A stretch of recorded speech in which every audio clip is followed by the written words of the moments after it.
Welcome to the Council of Better Business Bureau's podcast, The Bistro, where we will discuss today's hottest consumer trends, predict the future with consumer experts, and learn how elite businesses and entrepreneurs continue to push the envelope in today's marketplace. Hello and welcome to The Bistro. Thank you for listening. For the Better Business Bureau, I'm your host, Elaine Espinola. April is National Financial Literacy Month, a month dedicated to highlighting the importance of establishing and maintaining healthy financial habits. This initiative began in 2000 when it was introduced as Youth Financial Literacy Day by the National Endowment for Financial Education. What began as a day has since evolved into a month-long awareness campaign supported by financial institutions all over the country. Today, we have the pleasure of speaking with a spokesperson, Paul Golden, with the National Endowment for Financial Education. He'll walk us through the history of this educational initiative, the collaboration with national partners, and provide some great tips for individuals and families for all financial stages. Paul, thank you so much for being here today. Thanks for having me. It's good to be with you. Yeah, we really appreciate it. I know you come from headquarters all the way in Denver. You're in D.C. for other events, and we're so glad this worked out. Well, we're here frequently, so happy to be here in studio with you. Excellent. Well, first of all, tell us about your organization and why it's so dedicated to serve the public good. Also, tell us about the collaboration with Jumpstart and how that started. Sure. Where do I start? We've been doing this for the better part of 40 years. I've been fortunate to be with the organization for 13. And simply put, what we do is we provide financial education programs, resources, curriculum, to help people through all walks of life, all stages of life. And so it's like giving them tools, knowledge, and also the encouragement to make good financial decisions. What we do is we start with a youth-oriented approach. So we have a high school curriculum that's been in place, since the mid-'80s, and we continue that on through college, and then hitting people just in time as they're making financial decisions throughout their economic life, all the way up through the retirement. So the scope carries on throughout an entire lifetime of financial decision making. It's the best thing about what we do is we're non-commercial and we don't charge for anything that we do because we believe access is an important barrier that people have. So we don't want to charge for anything that we do, and we want people to be able to have the availability of trusted programs. And so that's an important thing. You mentioned the Jumpstart Coalition. We were one of the founding members of that group.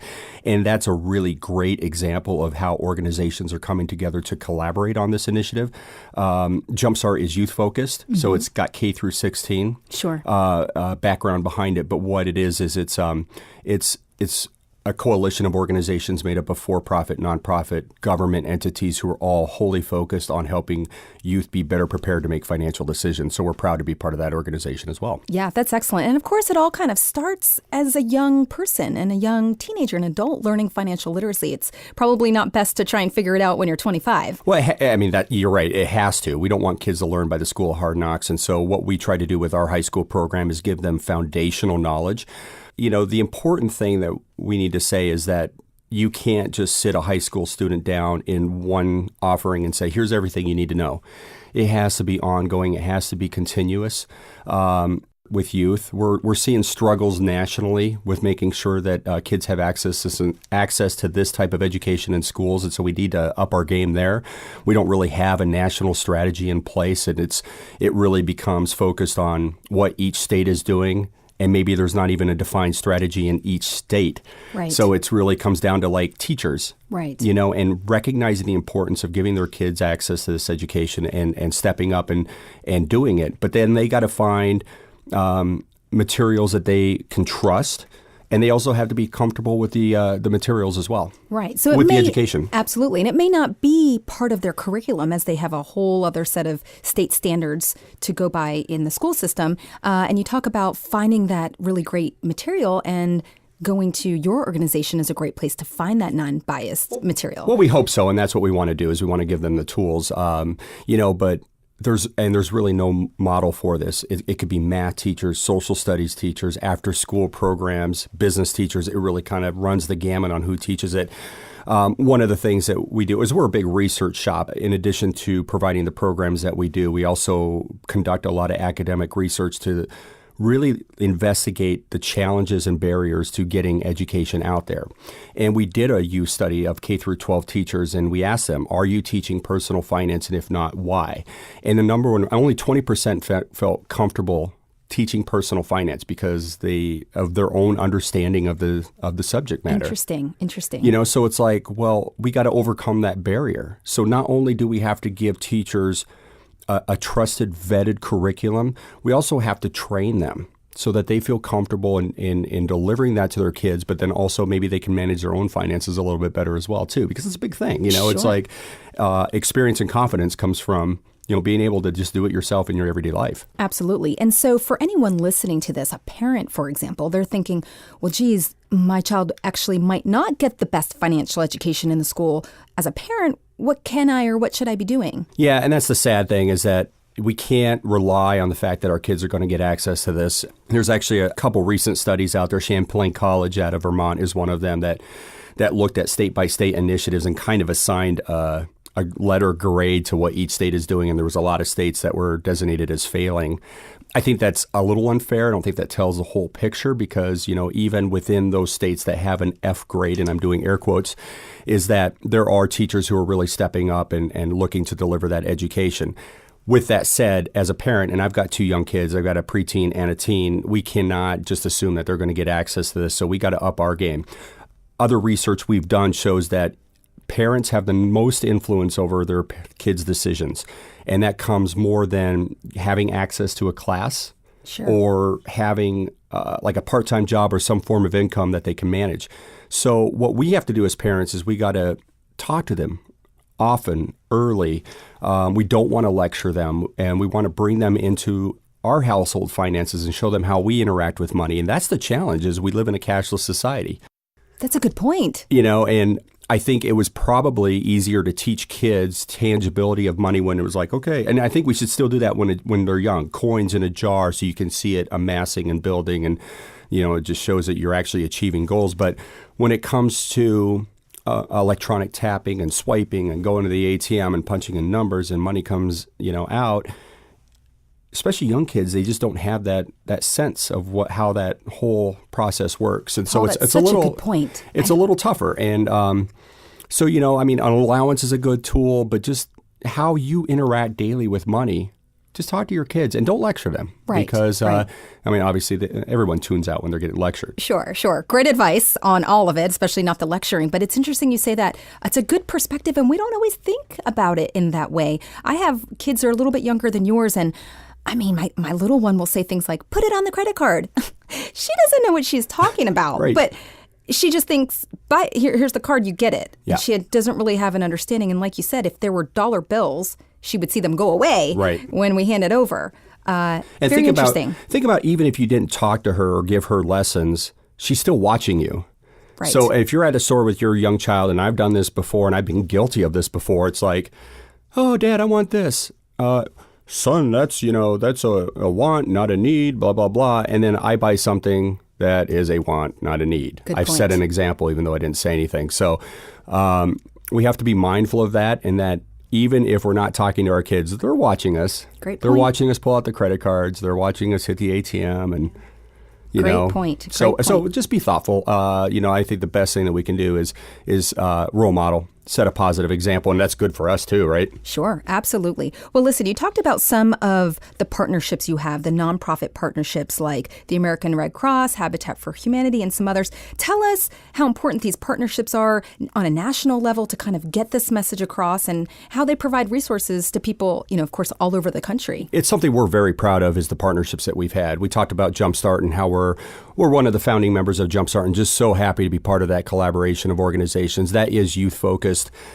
People encounter financial challenges all throughout their life for a variety of circumstances, and so we've been proud to partner with social service providers and nonprofit organizations to reach their clients when they're in need with that financial education component. So you mentioned American Cancer Society, helping people manage money as they're managing this devastating illness. We also do work with MS Society and terrific organizations helping women transition to the workforce, like Dress for Success. You mentioned Habitat for Humanity. We've done stuff for the NCAA. More than 120 partners, to kind of reach that those audiences. So, I mean, that's a very important part for us because we can't do this on our own, and we have to understand where people have a need, right? To get built up again. And so, I mean, we're doing stuff with the National Coalition Against Domestic Violence. And these are women transitioning from abusive relationships and starting off on their own. And that's very important work, and it's powerful, and it's great to see that we can be a part of them, helping to rebuild their lives. Absolutely. You mentioned people of all financial stages, and you just listed a bunch of different scenarios where, of course, finances come into play when you have an illness or you're newly divorced or you're going through things. And it's really amazing that you're able to collaborate with these other organizations to really reach more people. That's fantastic. Where can people find a list of the organizations that you've partnered with? So for the partners that we have, our website, nefe.org, nefe.org is the best place to go. And there'll be a lot of links directly to the great work that those organizations are doing. For consumers directly who are dealing with, their own set of financial challenges, smartaboutmoney.org is a better website. We do a lot of self-directed courses, to kind of help people from everything from learning to budget, building an emergency savings. But we really focus on just-in-time education, and that's the important thing. We talked about the importance of youth. Yes. And we give them foundational knowledge, but we always like to say that's an inoculation. You need booster shots along the way, and we can't sit kids down at one time and say, here's everything you need to know. Go out in the world and you're going to be fine. Stuff happens. Sure. Illnesses come. We might lose a job, but we also kind of go through the normal transition of life where we start families, we buy homes, we change jobs, and we need that education at that time when it's really of concern to us. And so that's the important thing that we focus on. Sure. So you mentioned, again, the children. You talked a little bit about your high school financial planning program. Let's talk a little bit about sort of millennials and then on up quickly as we end here, the different stages, as you mentioned, the different types of, financial ways that we can help kind of inspire and empower, the millennials and then those families and then into retirement. Right. Yeah. The young adults and that generation, they have their own unique set of challenges right now. The number one thing that comes to mind is the amount of debt that they have when they graduate in college. That's the obvious one. But what we're finding is that young adults really they're opportunistic. They want to be where the jobs are, and they want to go to the destination cities for the opportunities. But those are very important or not very expensive places to be. Sure. And so what we're seeing is that the traditional advice that we've always given is like, oh, you want to spend about 30 to 35% of your income on your house. That's not realistic. Young adults are 60, 70% of their disposable income going toward housing to be in these expensive areas. And so that's a big problem. And because of the amount of debt and the expenses that they have, we're seeing that they're delaying life goals. So they're not getting married, they're not starting families, they're not buying homes, and that's through research that we've done. And so those are the things that are concerning to us. So we got to kind of back it up a little bit and think about how can we, make sure that they're, only taking out the amount of debt that's appropriate while they're in school and that they're able to manage it effectively. But that's kind of the unique challenges that the young adult generation has right now. Excellent. And then for sort of those families that are transitioning into that retirement, what kind of challenges are they facing? Well, it's tough. You hear all the news that people aren't saving enough and those type of things. So that's kind of an ongoing challenge. We really have to back that up even further and just continue to talk about the importance of saving early and saving often retirees and near retirees can set an example for the younger generation about that importance of saving. A lot of it is about how you are just going to manage your money and how you're going to take on issues like downsizing and retirement. Those are the focuses. But we're also very attentive to the dynamic of talking within the family about money. So, aging parents and making sure that they have a plan in place and that you understand what that is so that you can support them and help them when they're older. That's an important part of the equation for us as well, too. So we're just, I don't like to say cradle to grave. It sounds so grim, but we're really, trying to hit people throughout their entire lifetime because money is something we interact with every day. Every day through every stage. And I feel like we were able to cover a lot of them. Someone's entire lifetime in a 15-minute conversation here. But of course, yes, of course, we can find a lot more information on your website, and we really appreciate it. I guess as we're ending here, this is a broad question, but what would just be your best tip for anyone who's looking to lead a sort of financially better and more secure life? Be encouraged and understand that you have the ability to do this. that no matter of your income level or your background or your socioeconomic status, you have the ability to manage your money. But you got to advocate for yourself. You understand your spending decisions, your spending behaviors, how you're saving, how you're using credit cards. That you're the only one who really, understands how you're doing that, so you can be honest with yourself to address changes as they need to be made. But, as you're going to look for bank products and stuff, really take the time to understand that. So that you're making the best decisions as possible, and reach out and look for organizations that are trying to give non-commercial, credible information to help support you through that. And we feel like we're doing that, particularly toward underserved audiences. So, we're just here to help and boost up that encouragement a little bit. Excellent. Well, I can tell that you are. It sounds like you've got a wealth of information and a lot of resources. One more time, can you share your website for our listeners? NEFE.org, NEFE.org, and smartaboutmoney.org is a great site. Yeah, like I said, we don't sell anything that we do, and everything is just access. Sure. Paul, thank you so very much for joining us today on the Bistro. We really appreciate it. This is great to be here. Thank you. Yeah, this has been super informative. And as we're doing our part in helping to raise awareness around financial literacy this April, it's been really a pleasure having you here with us. The Better Business Bureau is deeply committed to building and advancing a better marketplace, a trusted marketplace for all, because trust always matters. For the Better Business Bureau, I'm Elaine Espinola, host of the Bistro podcast. Until next time, it's been my pleasure discussing financial literacy and better business with you. You just enjoyed the Bistro podcast. Be sure to tune in next month for a brand new episode. To learn more about our other shows, visit betterbusiness.blueberry.com. That's betterbusiness.blueberry.com, and subscribe. The thoughts and opinions expressed on this podcast are the views and opinions of the guests, not those of the Better Business Bureau, Council of Better Business Bureaus, or program affiliates. This podcast is for information and educational purposes only and is copyrighted with all rights reserved. This podcast is protected by Blueberry's Terms of Service.